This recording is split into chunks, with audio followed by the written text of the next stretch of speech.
हिंदी से संस्कृत में अनुवाद ना, ये सबसे कठिन समझ में आता है, क्योंकि हम लोग इसके लिए बहुत व्याकरणों की ज़रूरत है। सबसे पहले हमको धातु रूप की ज़रूरत पड़ती है, शब्द रूप पढ़ना पड़ता है, कारक पढ़ना पड़ेगा, संधि पढ़ना पड़ेगा, समास पढ़ना पड़ेगा, तब जाके हम लोग अनुवाद कर पाते हैं। ठीक है, तो हम कुछ सामान्य जो है आप लोगों को बताएंगे अनुवाद के लिए।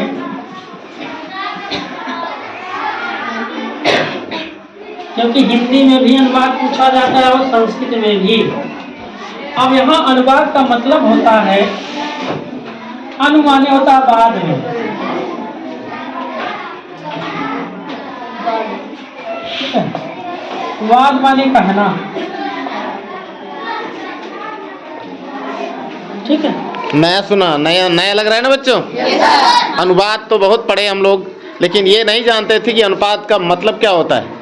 अनु माने बाद में और वाद माने पढ़ना, कहना या पढ़ना है। वही होता है जैसे आपका पहले लिखा होता है कुछ हिंदी या अंग्रेजी, उसका बदलना। जैसे हिंदी है तो उसको संस्कृत में अनुवाद करना, या हिंदी है तो उसका अंग्रेजी में अनुवाद करना। अनुवाद होता पीछे, पीछे मतलब बाद, क्या करना, कहना, किसी बात को फिर से कहना, वही क्या कहलाता है, अनुवाद। होता नहीं, जैसे हिंदी में तो उसी को हम अनु, जैसे वचन जानते हैं ना आप लोग, एक वचन, दो वचन, एक वचन, द्विवचन, बहुवचन, है ना। वचन तीन होते हैं संस्कृत में। पुरुष कितने होते हैं? तीन पुरुष। प्रथम पुरुष, नोट करते रहें। मध्यम पुरुष,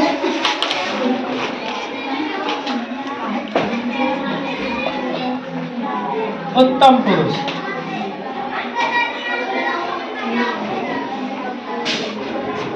ठीक है, प्रथम पुरुष, मध्यम पुरुष, उत्तम पुरुष, पुरुष तीन होते हैं। ठीक है, अब अनुवाद के लिए हमको इसकी जरूरत पड़ेगा, प्रथम पुरुष की, मध्यम पुरुष और उत्तम पुरुष। अब बात है प्रथम पुरुष किसे कहेंगे, मध्यम पुरुष किसे कहेंगे और उत्तम पुरुष किसे कहेंगे। ठीक है, नोट करते रहिए ऐसे। प्रथम पुरुष का मतलब है जो हमारे बीच में नहीं है यहाँ ना। प्रथम पुरुष वह होगा जो हम लोगों के बीच में नहीं है, वो कहीं अन्यत्र है, कहीं तीसरे स्थान पर है ना, वो प्रथम पुरुष होगा। मध्यम पुरुष कौन होगा? जो हमारे सामने होगा। जैसे यहाँ आप लोग बैठे हुए हैं ना, यहाँ मैं हूँ, तो हमारे सामने आप हैं, आप मध्यम पुरुष हुए, ठीक है। उत्तम पुरुष कौन हुआ? मैं, ठीक है, मैं क्या हूँ? उत्तम पुरुष। आप कौन हो? मध्यम पुरुष। जिसके बारे में बात कर रहे हो कौन होगा? प्रथम पुरुष। उसका एक नाम और है अन्य पुरुष। प्रथम पुरुष को और क्या कहते हैं? अन्य पुरुष। अब सीधा सीधा कहने का मतलब है जो कहता है, जो बोलता है, वो कौन सा पुरुष होता है? उत्तम पुरुष। जिससे बोलता है, जिससे कहता कौन सा पुरुष? मध्यम पुरुष। और जिसके बारे में बात करता है वो कौन सा पुरुष होगा? प्रथम पुरुष। प्रथम पुरुष। समझ में आ गया ना? अब जैसे है कुछ, जैसे मान लीजिए, जैसे सह, सह माने हुआ सहतौते, ठीक है, सहतौते। त्वम, युवाम, यूयम,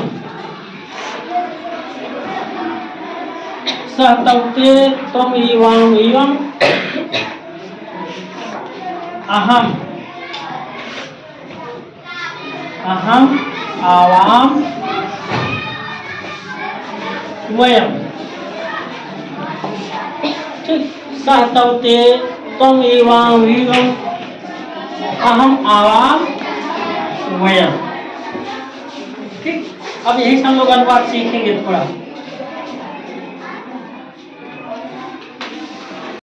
सा माने वह। अब इसको हम बता दें, ये पुल्लिंग में। ठीक है, सा किसके लिए आएगा? पुल्लिंग। पुल्लिंग माने पुरुष। ठीक है, सा माने वह स्त्री में। ठीक है, सा माने वह होगा, लेकिन स्त्री यानी बालिका के लिए। बालक के लिए क्या लगेगा? और बालिका के लिए और नपुंसक के लिए तत। तत माने वह, ये होगा नपुंसक लिंग। ठीक है, जैसे पुस्तक, ठीक है, पत्ता, ठीक है, फल, पुष्प, ये सब क्या है? नपुंसक लिंग। ठीक है, तो अब जैसे सह तौते, सह माने वह, ये पुल्लिंग के लिए फिलहाल है। अब वह कितने लोग हैं? वह एक। ठीक है, तो पुल्लिंग के लिए है ना, स्त्रीलिंग नहीं है, पुल्लिंग का है। सह माने वह, तौ माने वे दोनों। ये मतलब वे सब। अभी जोड़ कर अनुवाद बताएंगे। ठीक है, ये तो हो गया, मान लीजिए आपका ये है धातु, सर्वनाम है। ठीक है, अब जैसे हम लोग रूप याद करते हैं शब्द रूप में, राम का, बालक का ना। अब जैसे मान लीजिए हम लोग रूप बना रहे हैं आपको बालक का। बालका, बालकौ, बालका। ठीक है, एक बालक के लिए हम क्या रूप पढ़ेंगे? बालकः। दो बालक के लिए बालको। बहुत से बालक के लिए बालका। ठीक है, ये जो है सर्वनाम है, संज्ञा के बदले क्रिप्त होता है। ठीक है, अब इसके लिए थोड़ा हमको ये पढ़ना पड़ेगा क्रिया। हाँ, जैसे गम, पठ, भू। गम माने जाना है ना, इसका रूप चलेगा कैसे? गच्छति, गच्छतः, गच्छन्। ठीक है, इसी तरह पठ का पठति, पठतः, पठन्। भू धातु का भवति, भवतः, भवन। ठीक है, तो हम अब सभी को मिलाकर एक अनुवाद बनाएंगे। ठीक है, जैसे हम कहते हैं कि बालक वयम गच्छति, बालक जैसे है विद्यालय जाता है। ठीक है, एक वाक्य है, बालक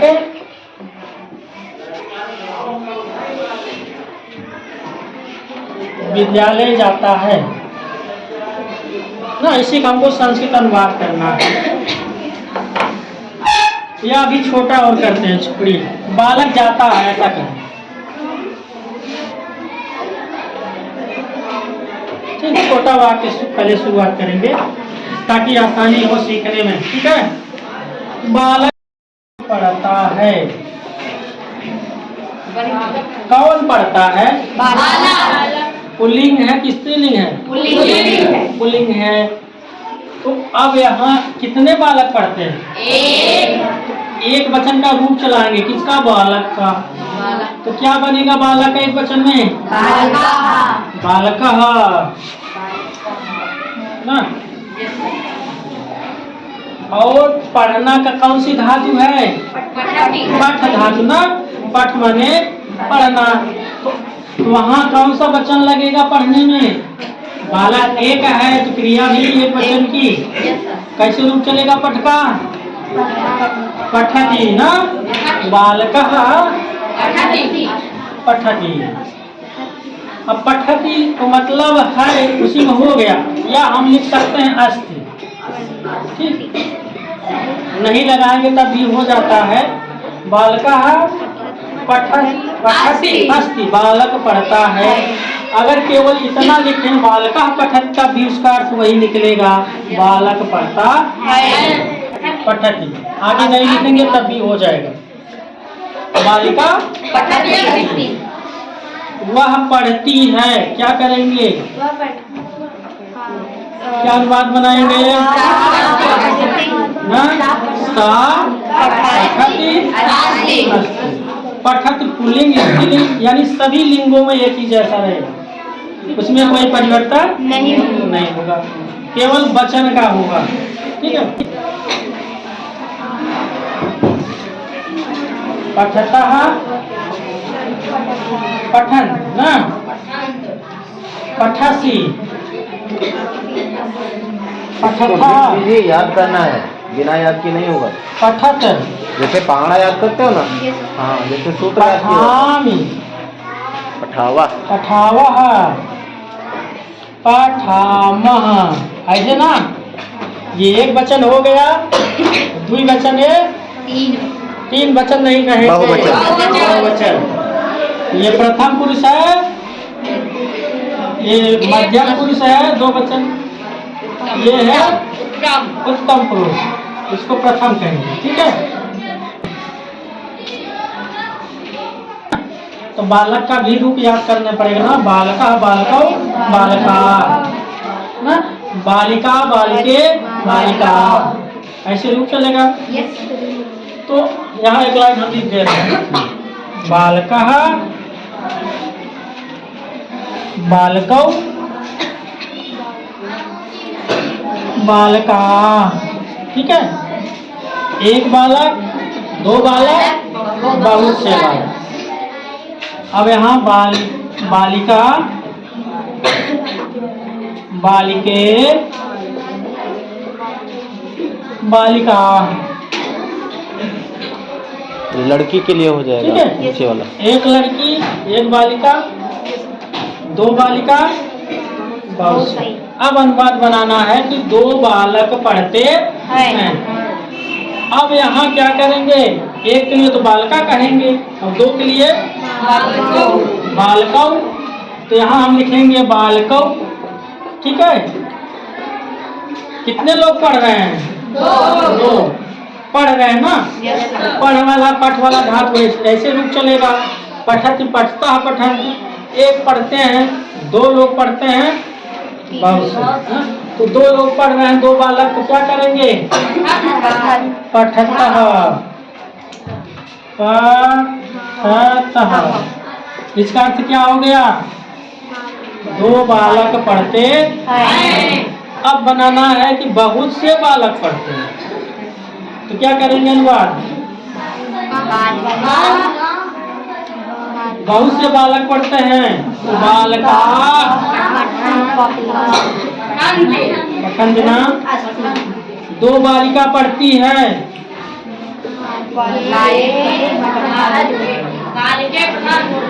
पठतः।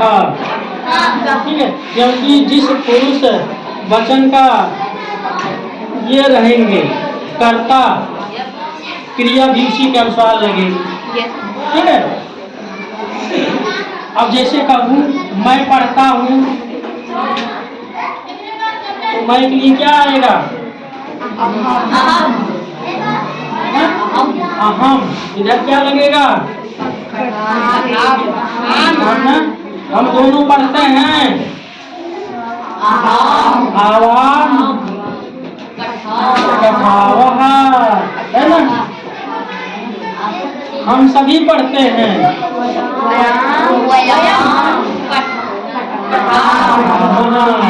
वयम पठामः, हम सभी पढ़ते हैं। तुम पढ़ते हो, तुम पढ़ते हो, तुम आएगा ना, मध्यम पुरुष, तुम पठसी, है ना। तुम दोनों पढ़ते हो, तो क्या लगेगा, लगेगा ना। अव्यय